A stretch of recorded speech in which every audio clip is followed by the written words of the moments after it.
the story, they don't know the history. Lamido and I, we share common understanding. Our wives were friends. We went on holiday together. So it's not a story that started today, and so on and so forth.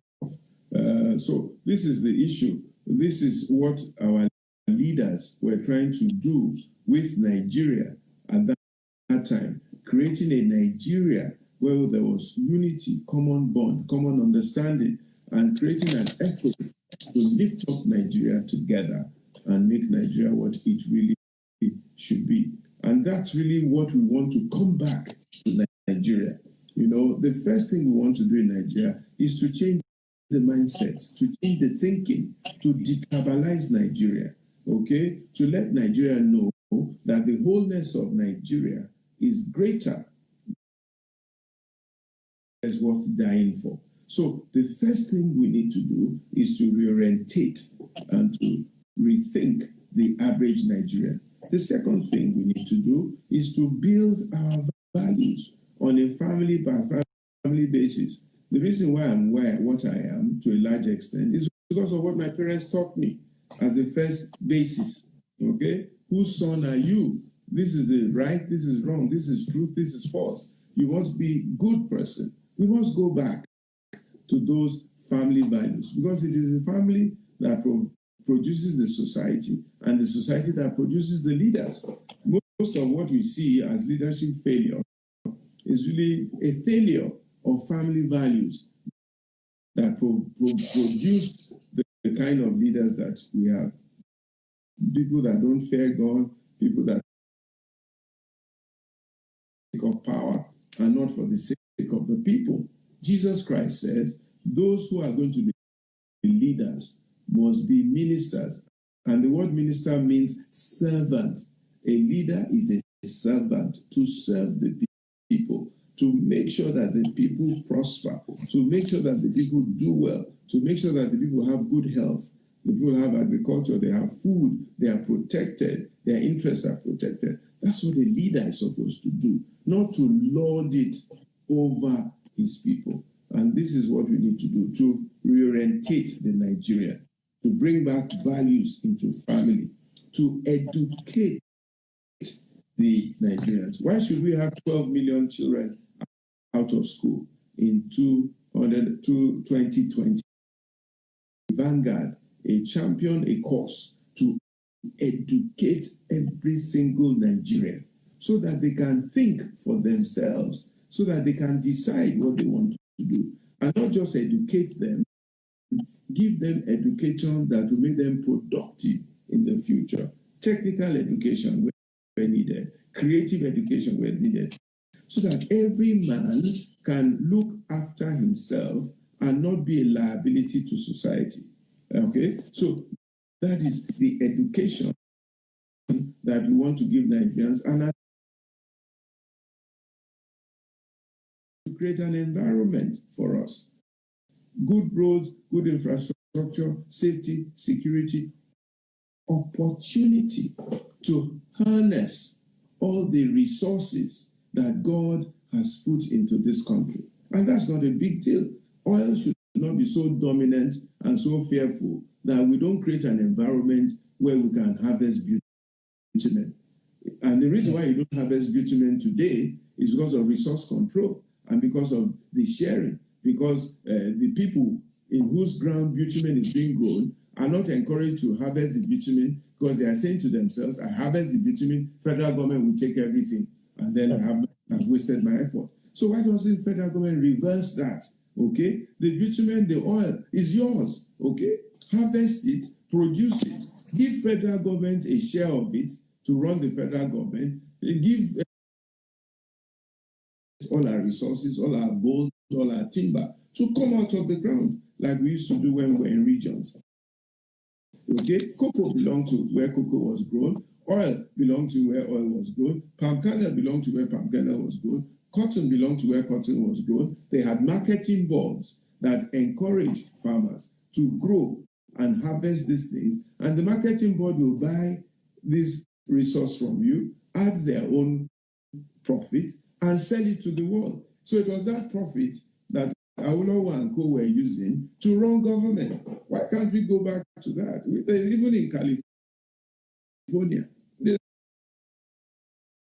is telling them that whatever you farm, we will buy, we will store, and we will resell to the rest of the world. Because the farmer is not organized to be able to do that, but they have the ability to grow, to harvest, and to sell. Okay? So you make it comfortable for them. It's the same thing we want to do all over the place. And then the government then makes sure that they can get international demand for what we produce locally. Why should we import marble into Nigeria or granite when granite and marble is growing free of charge in Kogi, in Kwara State? I mean, these are simple things. It is not rocket science. But what is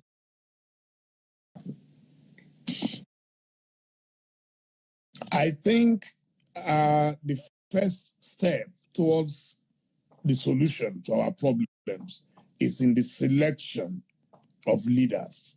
In 1993, Nigerians voted for an Abiola, whom we believe generally would have made a better leader. Actually, he died exactly 22 years ago today in detention. Today is the anniversary. 22 years ago. Abiola family, a lot of them are my friends. I know you are very, very close to him. Thank you very much. So may so continue to rest in peace. So for you, how do we deal with this problem of election and selection? You are partly Edo, you are partly Ondo.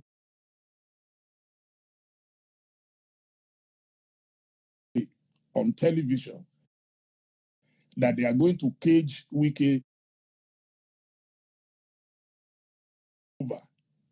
He will not even know what happened. How do you then deal when people cannot select their leaders voluntarily? How do you solve that problem? I think a lot of us who call ourselves elites or who are a little bit better informed should first of all stop sitting on the fence. A lot of elites or people who are informed, educated, of a good background, pedigree, sit on the fence and say, well, it doesn't concern me. Let me just sort myself out, my wife, my children, send my children to school in England. Now, pandemic has shown us that. And therefore, we play, we don't want to, we're okay. Politicians can do whatever they want and so on and so forth. It is not acceptable. It is unfair to ourselves and it's unfair to Nigeria. Any country is led by the people who can see. Jesus said, when the blind lead the blind, they'll make sure everybody falls into a ditch. So the first thing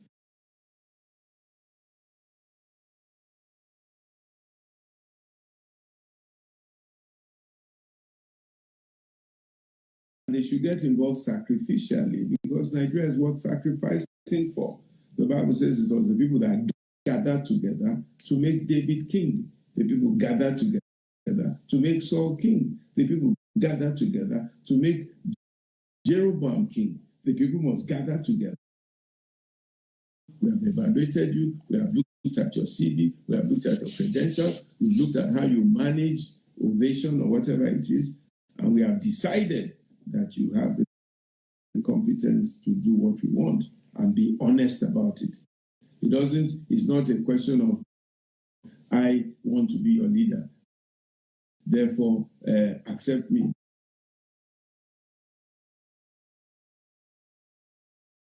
Decide. But it is the elites that know better. And thinking that Nigeria will work itself out. But nature abhors a vacuum. If you are not ready to take your leadership position, somebody else will take it. And that's what's happened to Nigeria. A lot of us who should know better, we took a back seat. A lot of people in the church told us that politics was dirty. We're not talking politics, we're talking leadership. We're talking empowerment. We're talking making people, making Nigeria a better place, okay? And it's all worth us putting our places in there. The second thing is that we need to inform Nigerians better. Nigerians Nigerians need to be better informed, better educated. 1,000 naira from you today and vote for you and doesn't care what happens to him for the next 4 years, thinking that 1,000 naira is what it is. That's like Esau selling away our birthright. We need to inform Nigerians that it's not a question of 1,000 naira. A road well built into the rural areas is much more than that 1,000 naira. But people will take 1,000 naira and sit in their house and not be able to go to their farms. We need to reorientate them that there's right from wrong. There's better from, there's good from bad, there's better from best. So a few of us we must have leadership criteria like they have in China. And this is what I posted a few months ago, that a person who aspires to leadership, Timothy says, the person that aspires to the office of a deacon must have certain criteria. Husband or one wife, must not be drinking liquor, must not do Nigeria. Number one, you must have minimum education.